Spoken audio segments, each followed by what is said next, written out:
Kia Seltos Facelift. How many months have you been waiting for this car to come to India? We were told it's coming at the Auto Expo, didn't come. Actually, we were told it's coming last year, didn't happen then. Then we were told March, May, maybe early June. Now we're in July. It's finally here.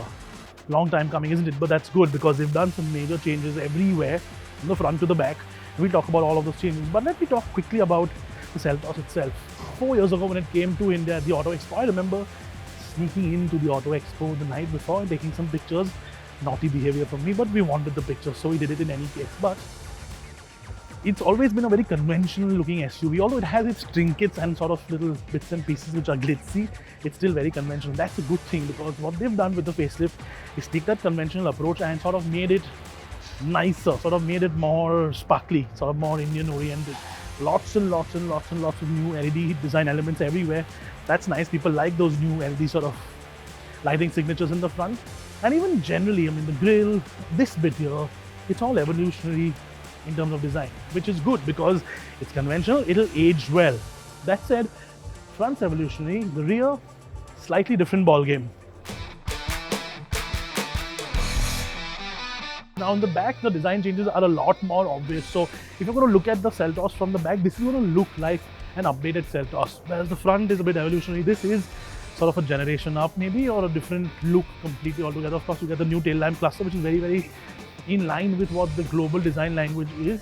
But in general, yeah, it looks new and that's what people want, like a new looking car. Now this one of course isn't lit up, but the one that's actually lit up, we'll put a shot of it right here as an overlay.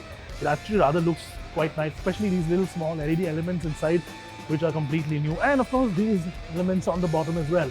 A lot of really good details. And talking about details, the Seltos facelift comes with 2 exhaust tips, and unlike a lot of competitor cars, these are actual real tips, not fake tips. So not Botoxed on. Real tips, yeah, real 2 nice large tips. There's such a familiarity in a Kia Seltos. I mean, we've driven them across thousands and thousands and thousands and thousands of kilometers in the past few years.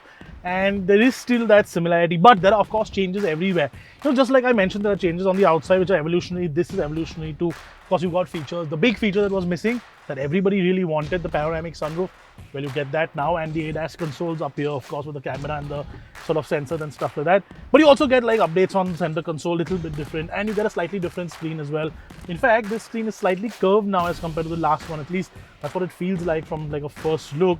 And it also feels much better in terms of quality. So it's more high definition, it's got more features, and of course it's got like 360-degree parking cameras and stuff like that, which are an added bonus. But overall, just like the Kia Seltos used to be in the past, this thing just feels like a nice sorted out place to be. In fact, it's one of the few non-German cars that feels almost Germanic in terms of the way everything is laid out.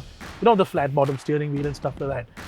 Yep, everybody's like this in the past. They've just sort of evolved on that concept and made it slightly better. Small improvements everywhere. Just a nice place to be.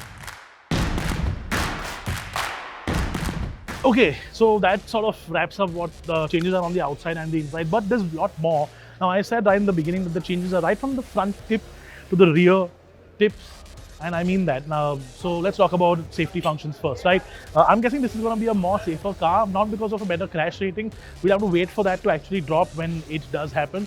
But the fact that this does have level 2 ADAS is very, very important. I've always said this a million times, right? ADAS saves lives. So if you have the option of buying a car with ADAS, buy the car with ADAS. I mean, it's got lane keep assist, very, very important. You don't want to sway out of your lane. And it's got collision mitigation braking, which is very, very crucial. It actually does save lives, as simple as that. But that's not the big change mechanically. The big change mechanically is the fact that it now gets a new engine. So that 1.4 litre turbocharged engine is gone, it's kaput. What is in there instead is the 1.5 litre turbo. We've seen it in the Verna, we've seen it in the Alcazar, and now it's in this, which is interesting because this now is 160 horsepower, which means it's the most powerful SUV in its category, which means it's dethroned those VW twins, the Taygun and the Kushaq, as the most powerful SUVs well in the category. Interesting to see how this drives, but for now, I think we're going to leave you at that. New exterior, new interiors, features everywhere, ADAS, new engine, and of course you still get a whole bunch of gearbox options and you get this nice new color. Overall, Great package, again evolutionary from the last package. They've sold many of those last original Seltoses. They're going to sell many of this, and I think this comes in at a perfect timing because the last few weeks I've been hearing things like, oh, the Kia Seltos does not have a waiting period anymore, which is something we've never heard with the Seltos before. So obviously they've phased that out, and you now get this, and of course people are going to buy this in the drones, which is interesting because this has a little bit of time left till the Hyundai Creta facelift comes in a few months from now, and that's something that people are waiting for as well. For now, we'll leave you with this. Tell us if this is a good enough facelift from Kia. I think this is one of the best facelifts I have seen in a long time. Just a very comprehensive facelift as such. But tell us, should Kia have done more? Have they done too less? Have they done too little? I'll see you in the comments as always. Guys, thank you so much for watching. Keep those comments coming, yeah?